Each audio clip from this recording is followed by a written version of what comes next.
గౌరవ మంత్రివర్యులు సత్యకుమార్ గారు ఈ తీర్మానాన్ని సమర్థిస్తారు.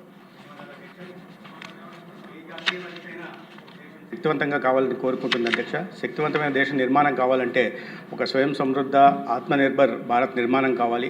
దానికోసం మన స్వదేశీ ఉత్పత్తుల వినియోగం పెరగాలి. స్వదేశీ తయారీ రంగంలో కూడా ప్రోత్సాహం ఇవ్వాలి అధ్యక్ష. మహాత్మా గాంధీ గారు చెప్పారు, స్వదేశీ నినాదం ఇచ్చారు. బాలగంగాధర్ తిలక్ గారు ఇచ్చారు, అరవింద్ గారు ఇచ్చారు, నినాదాలు ఇచ్చారు. అదే పండిత్ దీన్ దయాళ్ ఉపాధ్యాయ ఒక స్వదేశీ సమ్మిళిత ఆర్థిక విధానాన్ని కూడా ప్రవేశపెట్టారు అధ్యక్ష. ఈ క్రమంలో ఇంటింటా స్వదేశీ, ప్రతి ఇంటా స్వదేశీ, vocal for local, local for global లాంటి నినాదాలు ప్రధానమంత్రి గారు 2014 నుంచి ఇవ్వడం మొదలుపెట్టారు అధ్యక్ష. కేవలం నిదానాలకు మాత్రమే పరిమితం కాకుండా made India, make in India, startup India, standup India, digital India, skill India లాంటి ఎన్నో నిర్మాణాత్మక చర్యల కారణంగా, నిర్ణయాల కారణంగా ఎక్కడో 11వ స్థానంలో కూనారిల్లిపోతున్న మన ఆర్థిక వ్యవస్థని అది కొద్ది కాలంలోనే 4వ స్థానానికి తీసుకొచ్చి ఇవాళ 3వ స్థానానికి తీసుకెళ్లే దిశగా ప్రయత్నం చేస్తున్నారు. 2047 నాటికి మొదటి స్థానానికి తీసుకెళ్లే ప్రయత్నం కూడా చేసి ఒక వికసిత భారత్ నిర్మాణం కోసం కూడా ప్రయత్నం చేస్తున్నారు. దేశ ప్రజలందరినీ కూడా భాగస్వాములు చేసుకుని ప్రయత్నం చేస్తున్నారు అధ్యక్ష. అనేక నిర్ణయాల్లో ఈ productive linked incentives, India is always been country of imports sir. Now we're emerging as a country of exports. Now we're transforming our self from dependency to dominance. ఆ పరిస్థితుల నుంచి వాళ్ళ ఎగుమతుల దిశగా దేశాన్ని ముందుకు నడిపిస్తున్నారు. ఈ ప్రొడక్టివ్ లింక్డ్ ఇన్సెంటివ్స్ ఫార్మా రంగంలో కానీ, సోలార్ రంగంలో కానీ, ఎలక్ట్రానిక్స్లో కానీ, లేకపోతే మొబైల్ రంగంలో కానీ, డిఫెన్స్ రంగంలో కానీ, టెక్స్టైల్ రంగంలో వినూత్నమైన మార్పులు తీసుకొచ్చాయి అధ్యక్ష.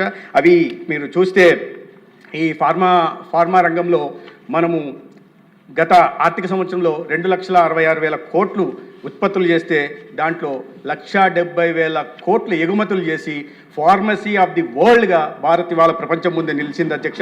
అదేవిధంగా డిఫెన్స్ రంగంలో కూడా గత ఆర్థిక ప్రతి దానికి దిగుమతుల మీద ఆధారపడే దేశం బుల్లెట్ దగ్గర నుంచి ఇవాళ మనం స్వదేశీయంగా ఇంజనీర్స్ డిఫెన్స్ ఎక్విప్మెంట్ తయారు చేసుకోగలుగుతున్నాం.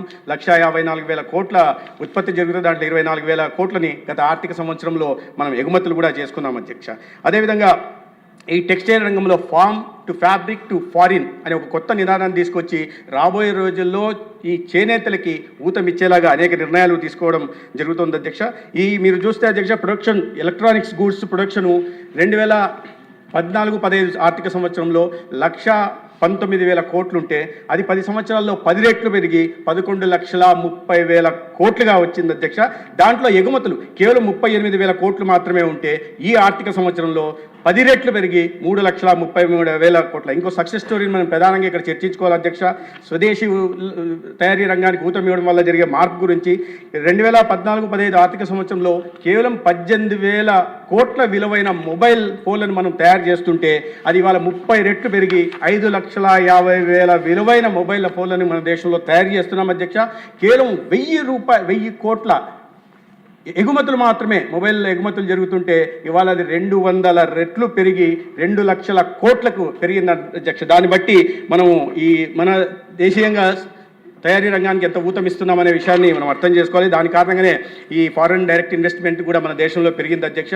2003 నుంచి 2014 దాకా 11 సంవత్సరాల్లో $308 బిలియన్ మన ఫారిన్ డైరెక్ట్ పెట్టుబడులు మన దేశానికి వస్తే 2014 నుంచి 2020 దాకా అదే 11 సంవత్సరాల్లో $750 బిలియన్ పెరిగిన విషయాన్ని కూడా మనం అర్థం చేసుకోవాలి అధ్యక్ష.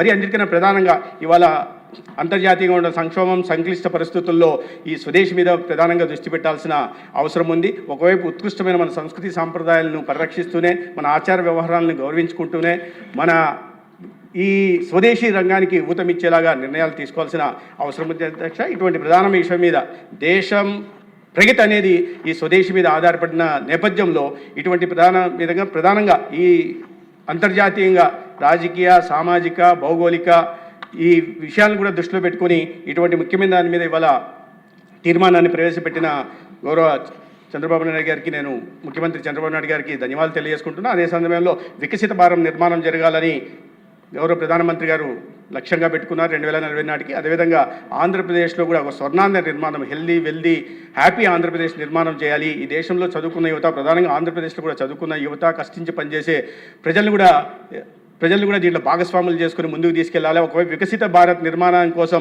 ప్రధానమంత్రి గారు కృషి చేస్తుంటే స్వర్ణాంధ్ర నిర్మాణం కోసం ముఖ్యమంత్రి గారు, గౌరవ ముఖ్యమంత్రి గారు, ఉప ముఖ్యమంత్రి గారు కృషి చేస్తున్నారు. ఖచ్చితంగా అది సాకారం అవుతుంది. ఆ వికసిత భారత్ సాకారంలో ప్రధాన భాగస్వామిగా ఆంధ్రప్రదేశ్ అగ్రభాగాన ఉంటుందని విశ్వసిస్తూ భారతీయ జనతా పార్టీ తరపున, శాసనసభ పక్షం తరపున నేను ఈ తీర్మానాన్ని సంపూర్ణంగా మద్దతు తెలుపుతున్నాను అధ్యక్ష. ధన్యవాదాలు.